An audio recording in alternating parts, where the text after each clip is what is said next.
Hello, everyone, and welcome to the Around the Ballpark podcast. And it is Sunday night, September the 21st. Thank you guys for joining us. This is episode number 110. That's a really good number. Thank you for making us a part of your week. I know our schedule has been a little off lately with different events and stuff going on, so I appreciate your patience. But this is going to be a big week for the channel. And it all starts tonight with this conversation about today's really interesting game that didn't start off that way, and then things kind of got crazy, and then got even more crazy. So we're going to dissect that. But here tonight to talk about all things, we've got Darren, of course, my brother and co-host, and we also have Edwin, a.k.a. Bucks Champ, in with us this evening. Bucks Champ in the house. How we doing, guys? And we thought, Darren, of course, diehard Jets fan, Edwin, Bucks fan. We had to break this game down together. So that's the purpose of this evening. So before we move on, Darren, if you wouldn't mind sharing some words from our sponsors over at Nashville Tax Solutions. Palm Bay and Fort Pierce saw tax problems weighing you down. Are you behind on filings? Are you facing the lien? Nashville Tax Solutions here with the expertise and dedication that you need. Their experienced team handles the IRS, so you don't have to. But don't just hear it from us. Listen to what some clients have had to say, such as Chris Bennett and his team turned a nightmare into peace of mind. They're sharp, they're honest, and you can tell that they truly care. So don't let tax stress take over your life. Call 855-627-4829. Visit NashvilleTaxSolutions.com or email info@NashvilleTaxSolutions.com today. Nashville Tax Solutions, real help that brings real results. Thank you. And I spoke to Chris about an hour ago. He, of course, went to the season opener there, and his text was another heart attack game. And so we will break that down in just a moment. But looking forward to just getting to spend some time with Chris, actually. So one thing that I'd like to announce here, share here is super cool, is our channel has been invited out to a couple of different media events coming up in the next couple of weeks. And on, I believe it is Saturday night, October the 4th, we are going to go to an event. It's called a Petrified Forest. And at this event, it will not just be myself, but Chris Bennett will be joining me with his wife as well to this media event. And we're going to get to basically see everything before it's actually open to the general public and all that good stuff. So I'm excited for that. That is coming again on October the 4th. So we'll be live that night there, and then we'll have a video as well for that. But before we talk about this game here tonight, because I let them know since they invited us over, I would play a quick 30-second video, just kind of a preview of what's to come on that night on October the 4th. And then right after that, we'll get into it. A petrified forest is more than just 3 great scare trails. It's a full-on scream park. A new immersive theater, escape rides, laser tag. This guy?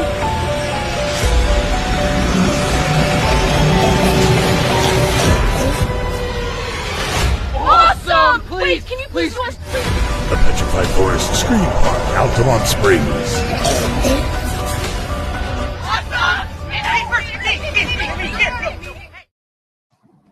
So yes, so we will be there. That'll be a lot of fun. So I'll keep you guys posted for all that good stuff. That's great. But yeah, super excited for that. So big week for the channel, but like I said, it starts here tonight with this podcast. So Edwin, thank you for joining on. I'll start with this. So I was, for some reason, I have the Fox Sports app, and that's how I usually am able to watch the Bucks games. For some reason, it was not even an option for me today. It was like IndyCar race. It was like racing. It was monster truck. Like it was just not a choice. I was like, okay. So I was forced. So I have to preface this by saying I was forced to watch the Jaguars Texans game today. So I was not happy with my game selection there. That was all I had available. And I wasn't able to go. Which wasn't a bad game in itself anyways. It was all right. So starting with you, Edwin, in terms of the backtracking a little bit. So we know at one point the Jets were down 17 points. So at that, what was your mindset when the Bucks had that 17-point lead? Were you feeling really good? Were you still a little bit worried? I was feeling a little comfortable compared to the first 2 weeks where everything was a nail biter through the whole game. and so I was sitting here. I actually fell asleep for maybe like a 15-minute nap, and then I woke up and I seen the score. I'm like, oh my God, they're coming back. I got to start watching the game again. So, but definitely when we were up, it was more just sitting back, relaxing, and just enjoying the game compared to the last weeks. I imagine, you can never, as a Mets fan, and I'm never comfortable with a 5-run lead with the kind of bullpen we have. So I imagine as any fan, it doesn't matter until that score says final. No, you can't rest until that happens. So, oh yeah, how were you 0-0 on the clock? Yes. Darren, how were you feeling at that moment? Because I know you're in a good mood, even though your team lost today. I think all you can ask for is that they battle, right? Like the outcome wasn't what you wanted, but what are you feeling in terms of? Yes, I had season tickets seriously since they were at Chase Stadium, Richard Todd. I mean, I go way back. And I'll tell you this, we once again put ourselves in a wonderful position for that first round draft pick. And I think more than anything else, that says Jet football. Listen, I'm not being funny. When they win, you're shocked. You knew, like you mentioned, Edwin, you mentioned that you took a nap. Tampa took a nap. And they were like, we're wearing our creamsicles. Everybody loves that, which I do. Like we're going to take a little bit of a chill. Maybe, you have your second string in, third string. We're going to take a bit of a breather. And then you realize, wait a minute, the Jets are starting to come back. And all that had to happen is Bucs had to turn it on. There was no real threat of inertia. Body rest stays at rest. Body motion stays motion. They just said, wait a minute, we have to take this serious again. And that's what happened. I mean, the score actually looks closer than it really was. You got Baker. Baker's a dog, so he tends to turn it on when he has to. And then the whole rest of the team just rallies behind him just because of the player he is and the person he is, you know what I mean, as a leader. But, our injuries are really hurting us. The first quarter, we had like 8 penalties of holding with the backup offensive line that's in there right now because Tristan Wirth was not in there. And then the other guy that went down, Gasecco, whatever his name is, last week, like we're really hurting on the offensive line right now. So those holding penalties really killed a lot of our drive and momentum in the first quarter.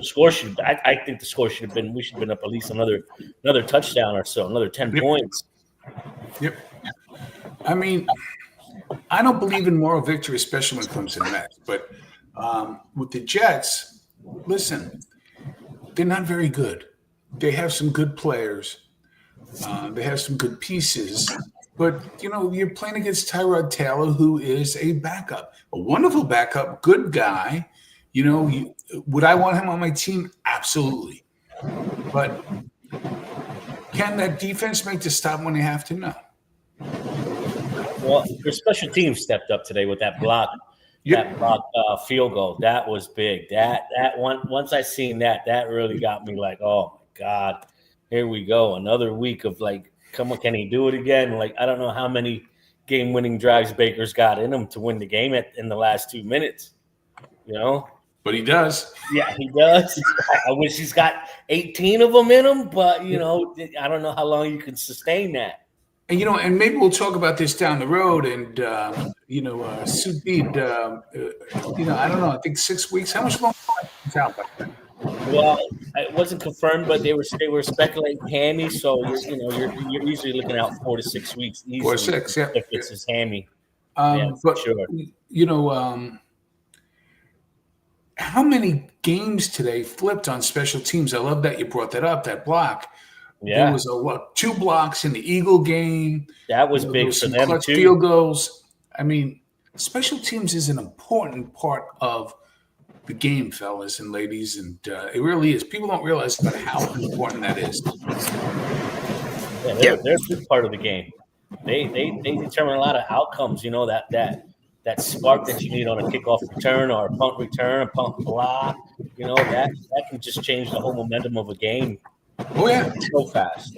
So I have to ask you, Edwin, in that moment, of course, because I was watching the Mets fumble their season today, and at the exact time when the Jets ran that back for the touchdown and everything like that happened. So, what was your initial react? Like, did you have something in your hand you're ready to throw at the screen? Like, I jumped out my seat and jumped up and ready to start screaming like, oh my God, we're going to lose this game.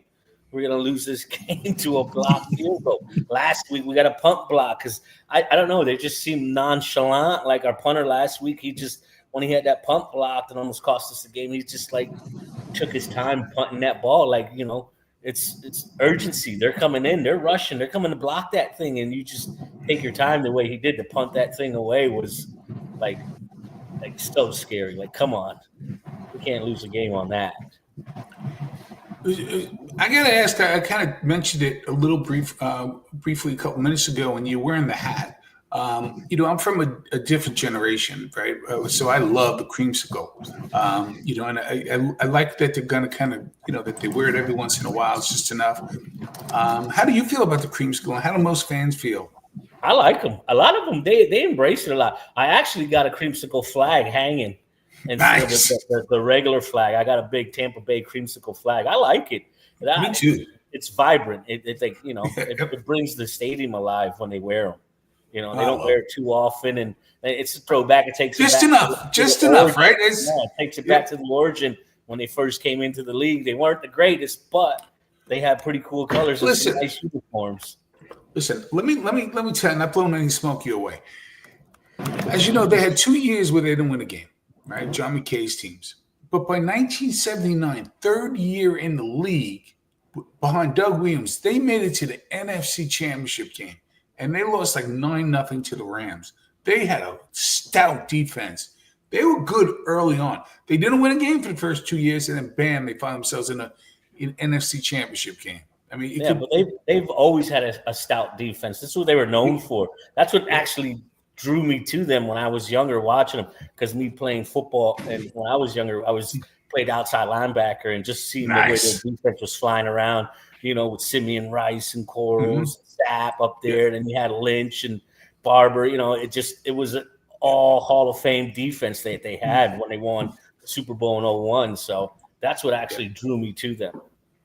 Their defense was so good. Do they do the creamsicles once a year or twice a year, or was it typically? Well, you were just typically doing it once a year, but I want to say they're going to do it like 2 or 3 times this year. It's usually like a prime time game, they did it for their home opener. I think last year they did it twice.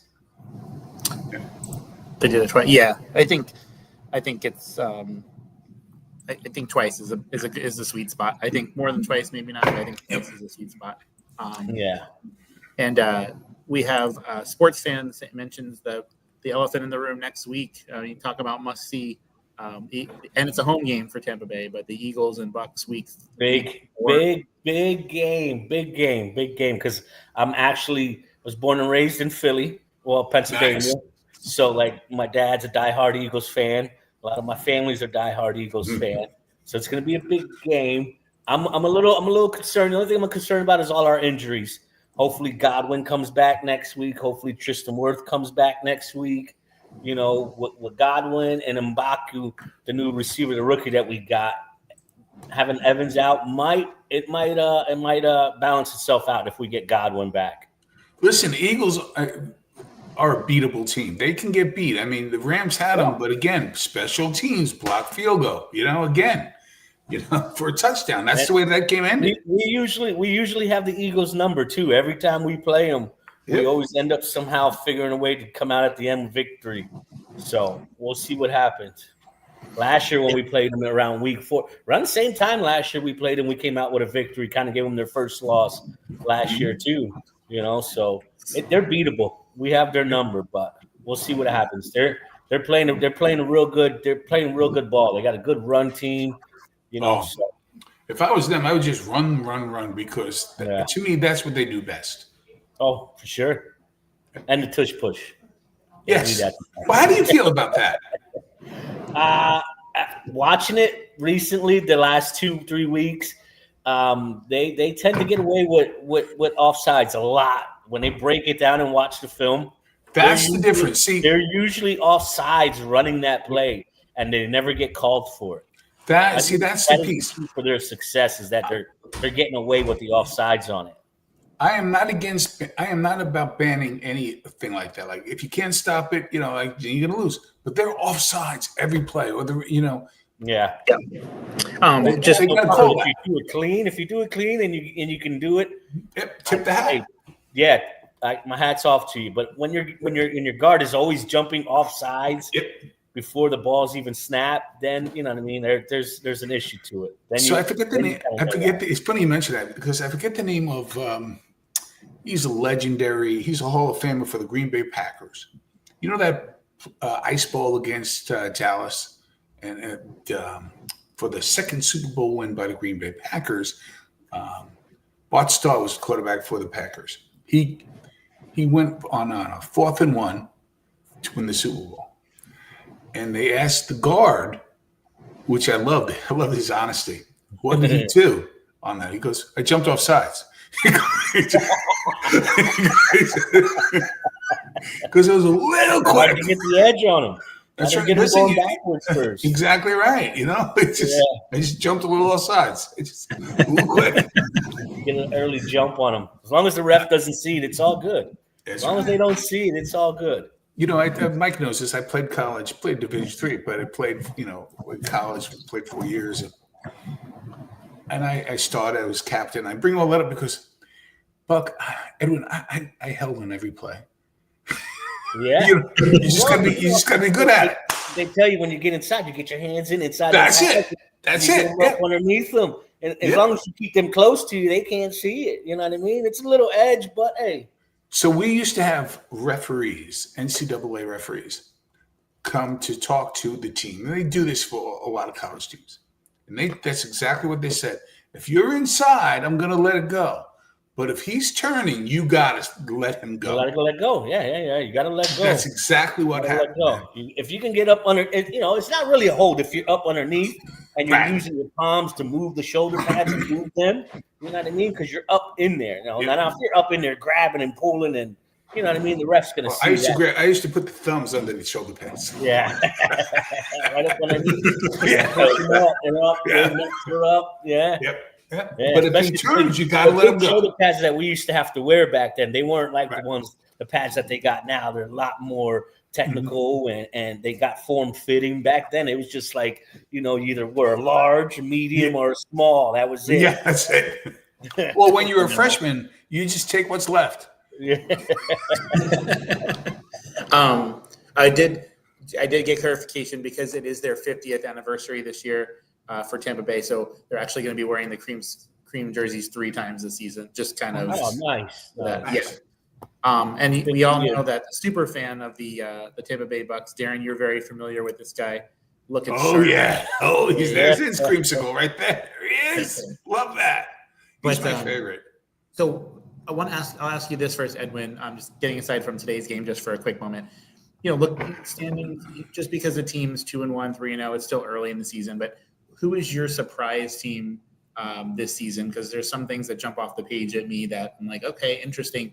But there's some pretty dominant wins there by some of these teams. So you first, which team you think is really exceeding expectations this season?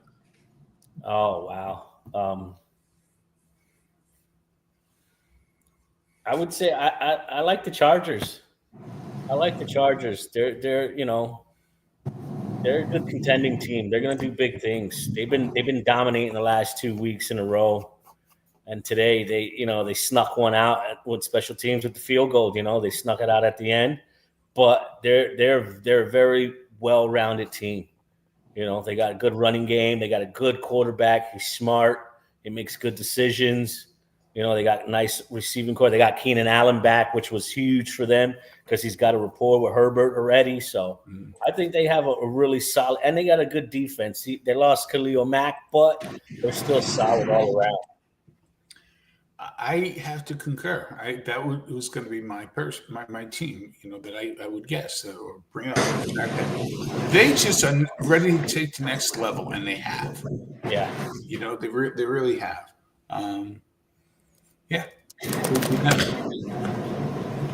Now, again, because we mentioned like 3-0 record, impressive, but sometimes it can be a little bit what's the word for it? Where it's not exactly telling of that. For example, I think the Indianapolis Colts, great offensive team. I think they're going to have a tremendous season. They have 2 teams in their division that are winless, but their wins are against the Dolphins, the Broncos, and the Titans. So, their schedule is going to get a little bit more. They've got the Rams coming up, the Chargers coming up. So we'll see a little bit. It might be a little early, but the Colts kind of jump off the page a little bit to me. I'm surprised that San Francisco is undefeated as well. That's another good call. Yeah, they are. They're surprising. They pulled one out today too. They pulled one out at the end on field goal. Another special teams, like big field goal at the end, and they're hurt too. Their injuries are just fanning them all over their roster, both sides of the ball, defense, offense, and it's amazing how they're still pulling them off at the end.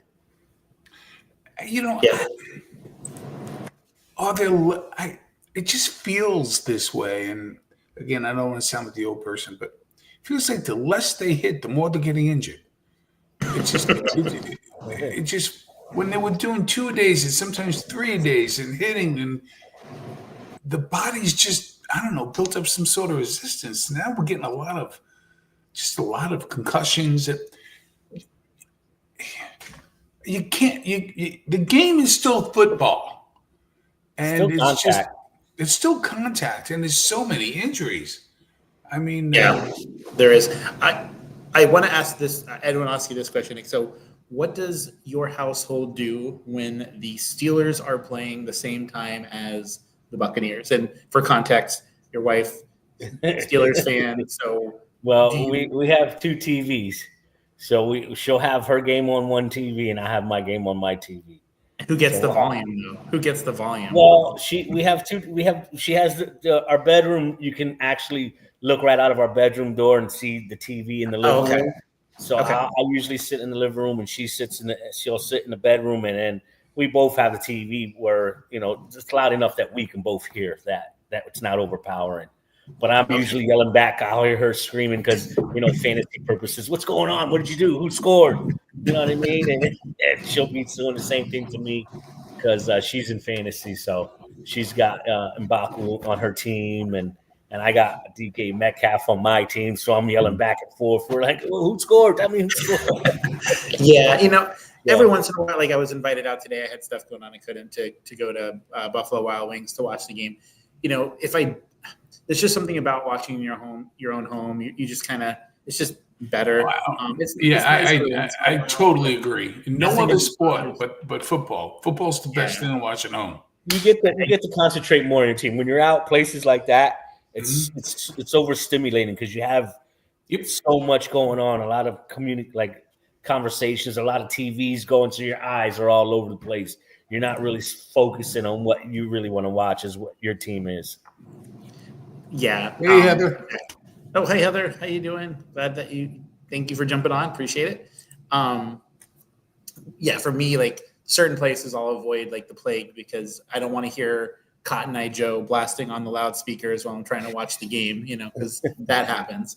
I'm more apt to go out and watch a game if it's the Sunday night. I mean, not that I've gone out recently for that, but like if it's a Sunday night game or there's one game on, then everyone's prime time game, like the Thursday night, the Sunday night, or the Monday night, where it's only one game, and you're gonna all the TVs are gonna be on that game. So no matter where you're looking, you're gonna see it. That's a lot better. Yeah. That's exactly. Did you ever have that awkwardness, Darren, where you've gone to a place to watch a game and like common sense tells you, okay, it's 1:00 on a Sunday, and the Jets are playing the Giants or whatever. Or maybe the TV next to it is the big NFC game.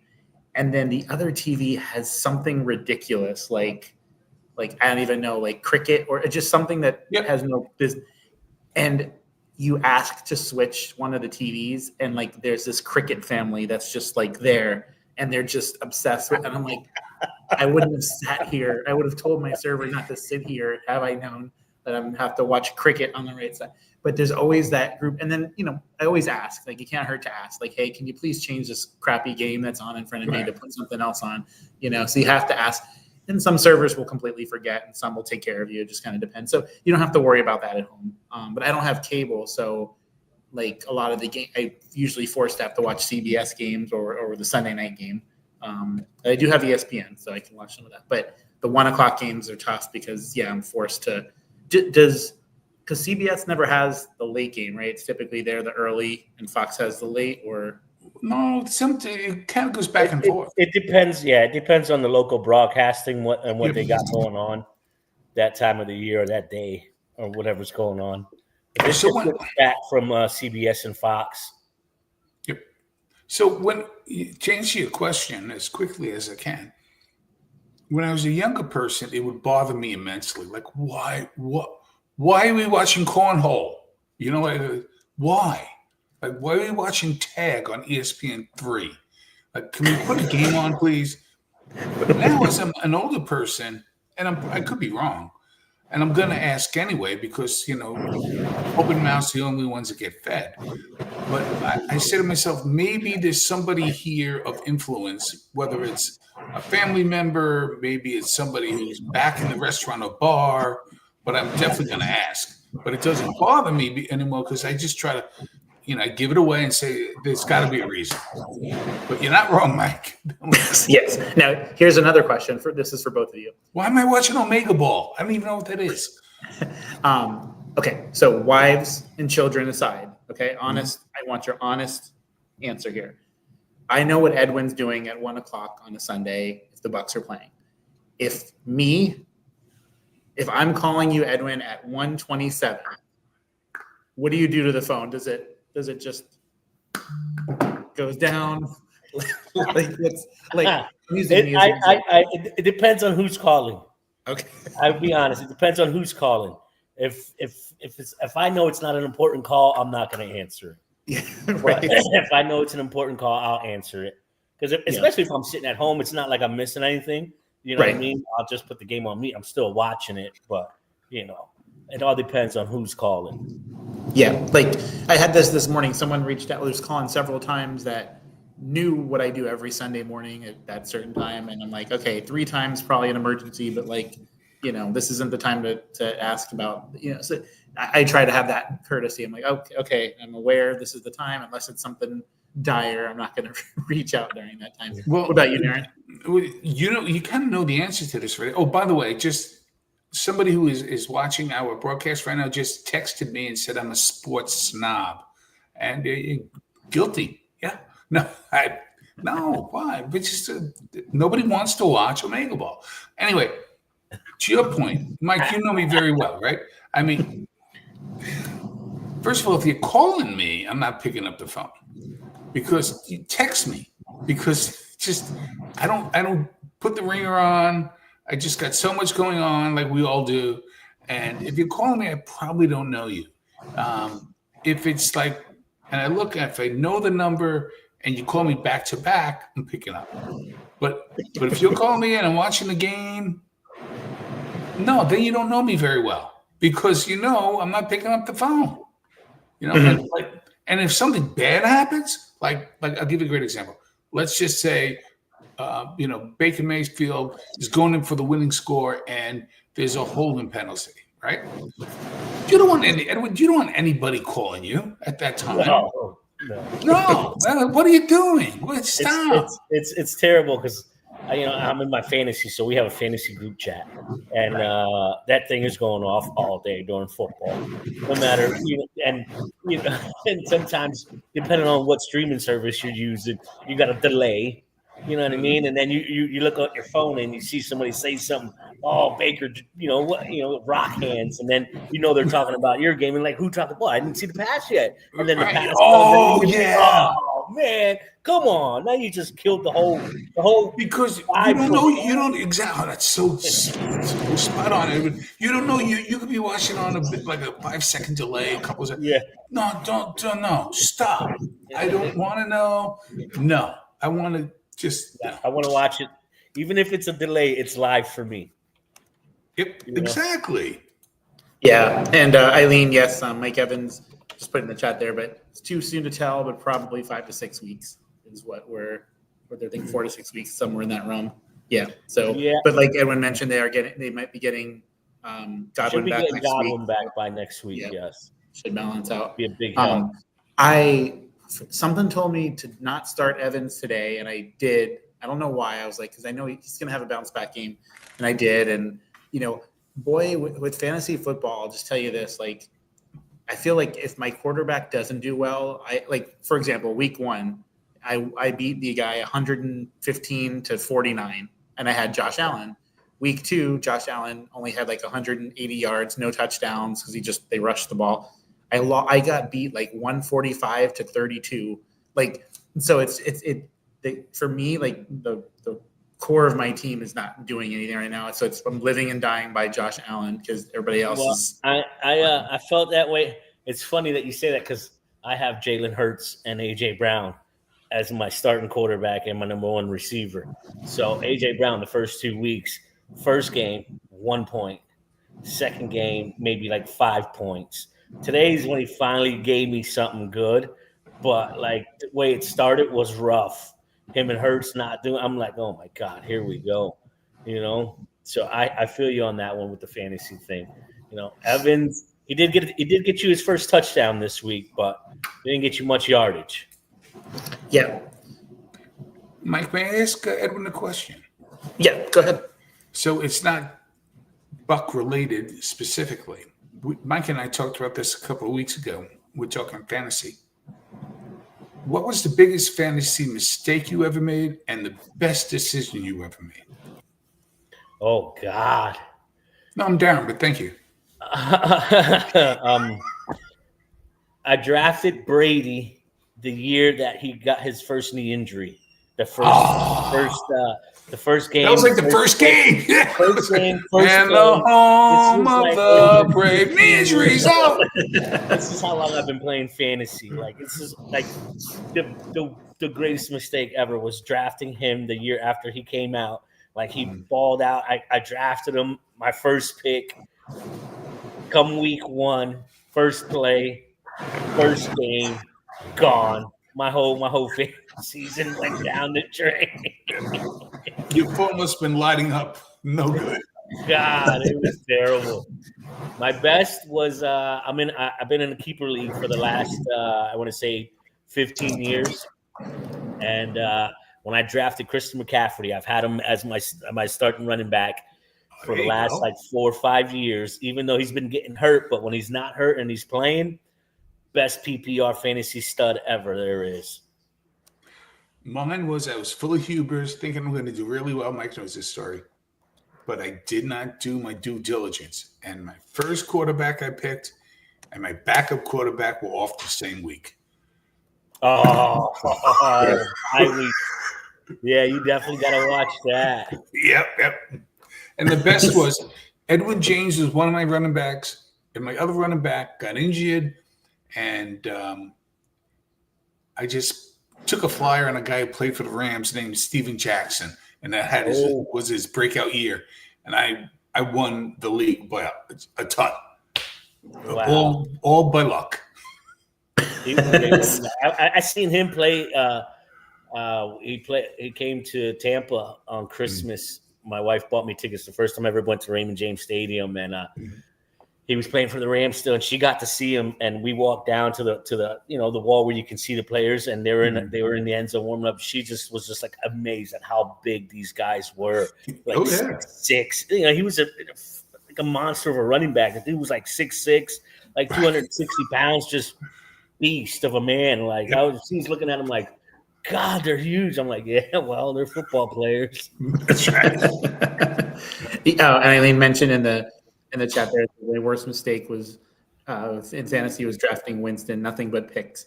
Couldn't be a nicer guy, but he did like to throw the ball to the other team for sure. He did. When he was quarterbacking, I wouldn't watch the game until after the first series because he always threw a pick in the first offensive series. Yes. And to watch the game. Just to answer your question, the Browns got to be hating the fact that they picked him up. Oh. Yeah. How did the Browns win against the Packers? They beat the Packers today. Yeah, they did. They beat the Packers. I don't know how they did it, but they did it. Yep. I have to call Kevin and say, hey, congrats. I thought me and Kevin, the Browns and Panthers would be winless this season, but I'm glad it worked out.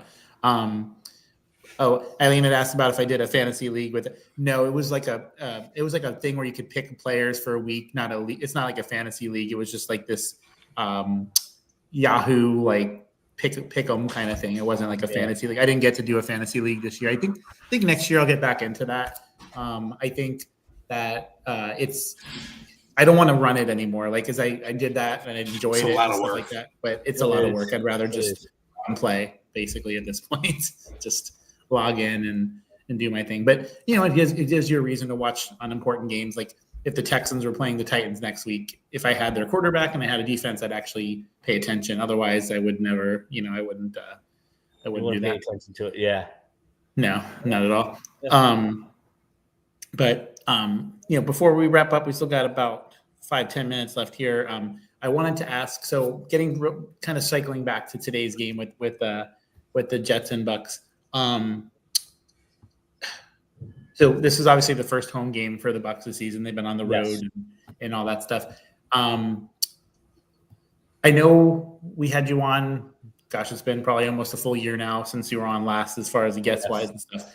But do you have a ticket for this season yet, or anything on the radar just yet? No, I'm actually not for Tampa. I am going to Pittsburgh. I'm taking my wife to her first Steelers game. Oh, nice. In Pittsburgh in the stadium, and I'm taking her to do the whole VIP treatment. We're gonna go to the stadium the day before, go through the Hall of Fame, nice. the whole tour of the stadium. We get to go on the field, the locker room, all that, and then the next day is the game. So that's the only game that I've got planned to go to so far this year. And who are the Steelers playing? They're going to be playing the Colts, actually. It's actually going to be a really good game. That's going to be a very good game. Yes, it will be now. And when I bought the tickets and everything, that was before Aaron Rodgers signed and everything. So when I bought the tickets, I'm like, it's just going to be a good game. So you get to experience the towel waving and see all the yellow and black, just to experience the whole first time being at the stadium. And then they signed Aaron Rodgers, and then the beginning of the season, the Colts are starting off 3-0. They're hot. They're looking great. So it's going to be a really good game now. Who's your wife's favorite player of all time as a Steeler? I don't know. You have to ask her that. I've never asked her that. We got to have her back on then, I guess. You got to have her back on. She was on last year. You had her on the podcast. I should have asked that. I didn't. It was funny because we actually had her on 2 weeks in a row, because then we did a extravaganza one the week after. Yep. I remember that. Yes. But I never asked that question. Yep. So we'll save that question. But do you have family in that area? Like, or do you have to do the whole hotel, rent a car? No, usually when we go to the Tampa games, we usually just go for the day. We just go for the day, and we'll go early and just come back the same day. The last game I went to was last year. I went to the San Fran game, the San Fran and Bucks, and my daughter, my oldest daughter, and her boyfriend, they're 49er fans. So they flew down to come to the game. They flew down. They spent the weekend with us. And we went to Tampa for the game and spent the whole day over there. It was really nice. It was good. It was actually a really good game. We almost came back and beat them and won at the end. That was the game Baker stiffed arm Bosa to throw that pass. It was incredible. I'm a Baker fan. I really like him. I am too. I love him. Yep. His gameplay, the persona he has, on the field as a leader. Like he really rallies the troops. When they're down, he gets them going. You just mentioned the Colts. They're another team that surprised me. I didn't think they'd be as good as they are. Yeah, with Danny Dime, man. Yep. I think going there just like uplifted his career, like when Baker came to Tampa. In the Giants, he was just going down. That again, offensive line. Seriously, you when you're running for your life, it's tough to throw dimes. Yeah. Well, you got a good running game too. Good offensive line, good running game. Takes a lot of pressure off the quarterback. It's like Baker. Baker has because you played offense. You played outside linebacker, so if they have a good running game, you have to respect the run. You got to pause it, third of a second, just enough. Make sure it is a real run and not a pass. Yep. Play action to get you. Oh yeah. Ducking in and then right over the top. It just hurts. Oh yeah. It does. So final question, Darren, for Edwin before we wrap things up here. It could be about today's game or just anything in general. Well, kind of off today's game. Are you worried that they let the Jets back in, or you feel like I do? It was more of a, we had this game. I was a little bit more. I'd say a little bit more concerning because that's our mo. Gotcha. We tend like it's the last 2 years, and we lose most of our games that we lose are 3 points or less. Right. We're not getting blown out. We're just letting teams hang around at the end, and then they get they'll get a game winning drive, and our biggest problem is our secondary. They're too small. Right. They're not big enough. They're constantly getting beat. They're getting just out jumped for one-on-one balls. You know what I mean? They get caught looking in the backfield. So it's more of like we just let teams hang around. It's like we gotta come out fast, start fast, and then once we get the lead, just keep your foot on their throat and just keep on going. Don't let up. They tend to lax after they get a lead. They tend to sit back and that'll bite you. That'll bite you. That's a good point. Yeah, well, but yeah, this will be. I mean, we're only, I guess, not technically. I think next week will be a quarter way through the season already. Week 4, yes. Yeah. So, but I'm happy. My Panthers, like we talked about earlier, big win. You shellacked the Falcons. Yes, you did. That's a big win for you today, man. I'd be going crazy. Yes. Well. Come on, it's a derby. Two teams, close geography, kind of fan bases going to be yelling at each other. Divisional game, too. Big divisional win. Big divisional win. What's weird with the Panthers is when they play the Bucs this season, it's weeks 15 and 17. They don't play until week 15, which is interesting. That you don't usually see first-time opponent in the same division until week 15. That was unusual. So that is kind of weird. Yeah. Well, this year, a lot of what was weird this year, the beginning of the season, week 1, there was a lot of divisional games. If you notice, there was a lot of divisional games played week 1 and week 2. Yeah, that was interesting for sure. And I don't know, I don't know what happened with. I'm not sure if. Phoenix, I guess is his name, the quarterback for the Falcons. I'm not sometimes he has this spurts of stuff, but I'm not quite sure if he's their long-term person. It's funny that the way they played, because they played us super tight and super close, and they played a great game. And then for him to come out and play like that against Carolina, he's missing throws, not running, overthrowing receivers. Like he just didn't look mentally there. Yeah, he looked like he was nervous in the pocket and played like it. Yeah, sure. Definitely. Well, thank you, Edwin, for jumping on. And there's 16 of you guys still watching with us. So thank you for spending part of your Sunday evening with us. Hope you enjoyed the game today if you got to watch it. And just keep an eye out. We will be live next on Thursday this week. So keep an eye out for us on that. And until next time, guys, have a great evening. Enjoy the rest of the game if you're watching that 8 o'clock game. And until next time, we'll see you around the ballpark. Bye, guys. All right.